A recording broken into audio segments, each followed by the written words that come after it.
Happy Wednesday evening, everyone. It's Weather United, and in today's video, a huge winter storm could be developing over the northern Rockies as well as the Pacific Northwest into the northern plains by the early part of next week, generating possibly a blizzard. Now, if you are new to the channel and you like the content, please consider subscribing, hitting that like button, and sharing this video with your family and friends on social media, as I do upload on a daily basis. Every day I'm making videos for you all because you all are awesome. Also, a brief reminder, I am hosting a total lunar eclipse of the Beaver Moon on November the 8th at 12 in the morning.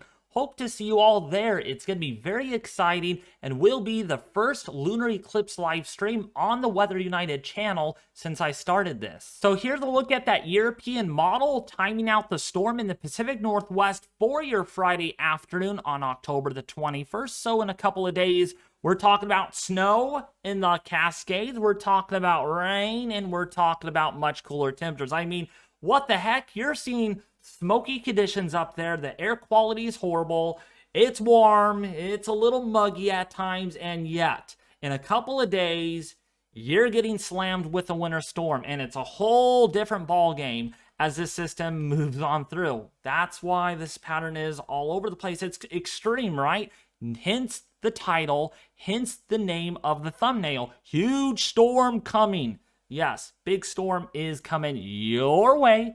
That includes the areas that are on this map. So by Saturday, it's moving into California like the Sierras, Nevada, Idaho, Montana, Wyoming, Oregon, and Washington. We're talking about a lot of light to moderate amounts of snow, maybe heavier in some areas. But don't worry, it's going to get a lot more dicier than this. By Sunday morning, it gets into Wyoming, it gets into Montana, it gets into still hanging around, lingering in the Idaho region. And yes, we could be looking at winter storm warnings. We could be looking at blizzard warnings because the winds are going to be whipping that snow around. So there's going to be blowing snow, whiteout conditions, you name it, blizzard conditions, certainly a possibility with this huge storm that is coming. By Sunday, it's still snowing in the northern Rockies. I'm telling you, 981 millibar surface flow there, and this continues all the way to Monday. And I'll tell you, if we go back a little bit, we can see the dynamics very well on this. So this is not a storm that you all should be like, it's weak, it's not a big deal. There's going to be wind, there's going to be power outages. We're dealing with a lot with this, okay? We have colder air up here to the north that is going to be sweeping southward. All this cooler air wrapping around the system is going to be migrating southward, and the warmer air here, as you can see on these heights, it's very hard to see on the map, but you can't miss it. There's a height there, there's a height there. And so all these heights, this is going to help evac warmer air ahead of the front that is kind of in this kind of configuration. There's your cold front. And so we're talking about strong southerly winds, maybe some severe weather. Surprisingly enough, we're only talking about a marginal to slight risk for severe weather right now. And people are probably going to ask me in the comments, why not an enhanced? Why not a moderate or a high risk? That's because we have limited moisture return and buoyancy. We need instability. We need a lot of moisture to be advected northward for supercellular storms. We need the dynamics at the surface to come better aligned. We have the shear, we have the lifting source, right? We have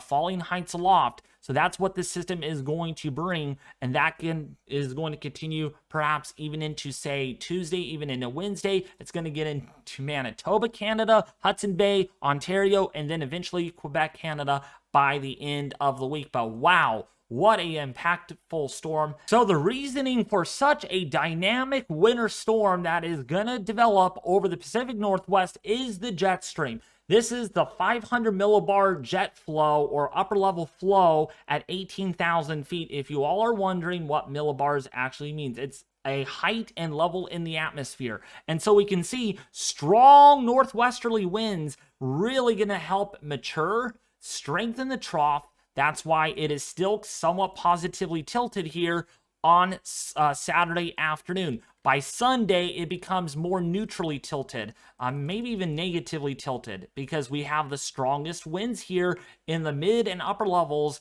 to the south, directly south of the trough axis. And then the left exit region of this going to really deepen substantially and increase. And so by the end of the forecast, or at least by the day 5 time frame, we can see where the left exit region of the speed max is. And this is very, very strong, folks. I mean, this is at 100 knots. That's 115 to 120 mile an hour winds at 18,000 feet. And I know we don't live at 18,000 feet high, but what goes on above us does transport what goes on below it. So that the surface. So when you get a baroclinic deepening trough here that is negatively tilted, you get the dynamics, you get the cold front, you get the shear, you get the lift. We're only losing a little bit of the moisture that is limited and the instability that is coming in from the south. So keep that in mind when you're looking at this, when you're watching this video. Very important to take note of this, that even so we do have the dynamics here, we're losing a couple of things, but still enough to trigger at least a marginal to slight risk for severe weather in the northern plains, perhaps on the left exit region where we have the diffluent jet aloft. We have lowering surface pressures at the surface, and that's a pressure gradient air mass response at the surface. So take note of that, okay? But very dynamic, very energetic, you name it. It's something to not ignore, and that's why this is a huge winter storm that is coming. Besides that, here's a look at your snowfall totals. Again, the higher elevations will favor the most snow, while the valleys don't get as much snow because the temperatures are either not cold enough for snow, or there's a lot of orographic effects like rain shadowing or snow shadowing. So lesser amounts in the valleys and some of the least snow-prone areas versus the heaviest snow-prone areas get the most. So a huge wide range here, anywhere between, say, 6 to 3 feet of snowfall in the Montana area, southwestern, south central.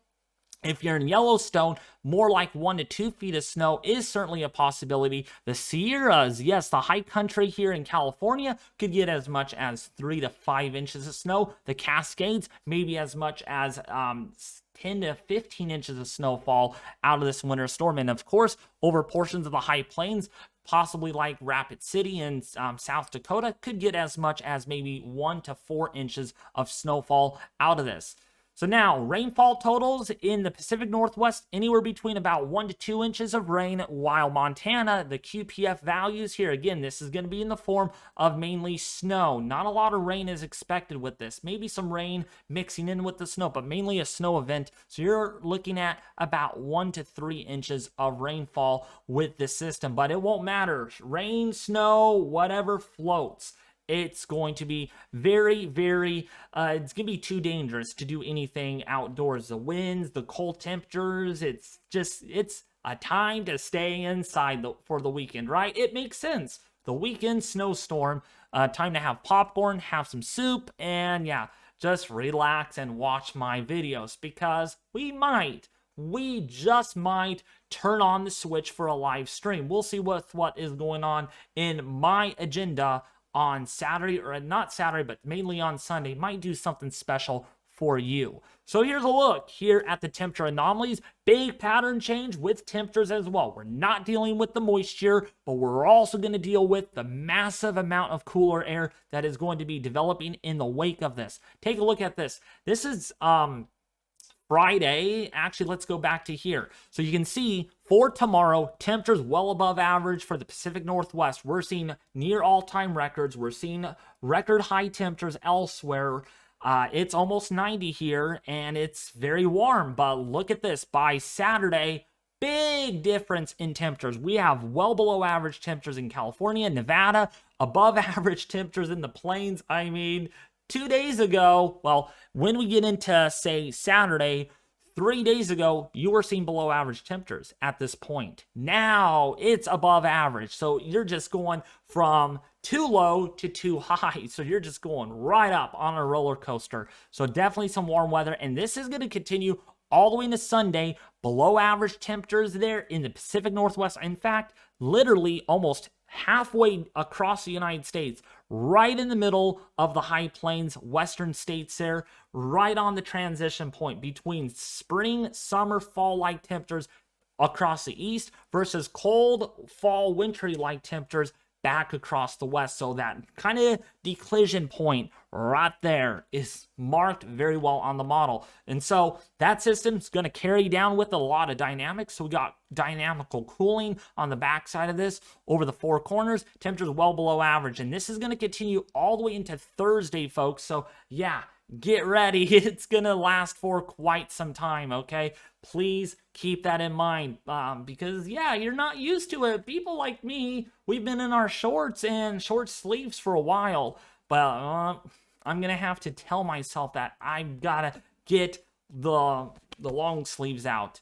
I'm doing long sleeves especially for my videos here because gotta be professional. You know what I mean. We gotta be professional. So here's a look at the European model as far as your temperatures go. It is a warm one, yes, for California, for the Pacific Northwest, downright in the upper 70s to low 90s. From Oregon, Washington, into Nevada, California, and Arizona, even across the high plains, you're gonna see a big warm up on the way for your Thursday. And then by Friday, getting into the upper 80s, perhaps, in Oklahoma, Texas, California, still very warm for your Friday, but a little cooler than what we're dealing with today and tomorrow, of course. Pacific Northwest, there comes the winter chill. It's coming. And then by, say, Saturday, same ordeal. Very warm. Indiana in the low to mid 70s, going to continue to warm up there. In fact, I talked to Ethan a couple of days ago, and he was telling me big warm up is coming here, David. This is just wild. I mean, you were seeing temperatures, Ethan, in Indiana, literally in the 30s and 40s, even some 20s at night. Not so much anymore by the weekend. It's going to be very warm. It's going to be a whole different ball game. It's going to be like two seasons in 1 week. So it's much cooler back west. 20s, maybe even some teens for the higher elevations with really warm temperatures continuing as that system really sets up the dynamics. And this time of the year, it is no wonder why we have these extreme huge storms that could generate a lot of snow for some areas, winds, and speaking of winds at the surface, the winds are going to be a big deal with this. Take a look at this. So this is a system that really generates those winds. Look at this. For the Dakotas, my goodness. Those are winds anywhere between 35 to 50 miles an hour, perhaps getting close to almost 55 mile an hour sustained winds. So winds will be a big deal with this, with wind gusts in excess of 55, 60-ish to maybe even as high as 80 miles an hour. That will really knock out your power as that system rolls through. So huge storm with all the dynamics, everybody. And you can blame the troposphere or the tropopause for this. Look at the dynamics, and this is part of the thumbnail in today's video. Look at that. I mean, that's a very deep trough that is going to set everything up for this huge winter storm that is coming. But anyways, you know what's huge? Well, Weather United. If you like the content and you want to see my lunar eclipse, I'm so excited, folks. You cannot miss it at all. I am hosting that on November the 8th, 2022. So literally just less than 3 weeks from now at 12 in the morning, first thing on November 8th, will be a total lunar eclipse at Weather United. You can only do that, though, if you do subscribe by tuning to the channel, supporting it, hitting that like button, and sharing this video with your family and friends on social media. Like always, you guys are awesome. I love you guys, and I might be streaming live on this winter storm. I'll have to see. I'm going to do a little bit more live streaming since a few of you have been asking, when is David streaming next? When is he going to stream next? Maybe I'll do something special this weekend. I'll have to see my agenda. All right, thank you all for tuning in to today's video. As always, I'm Weather United. Thank you all for watching. Share, like, and subscribe. And yeah, all the links are in the description below to my social medias if you want to check me out there also. Peace.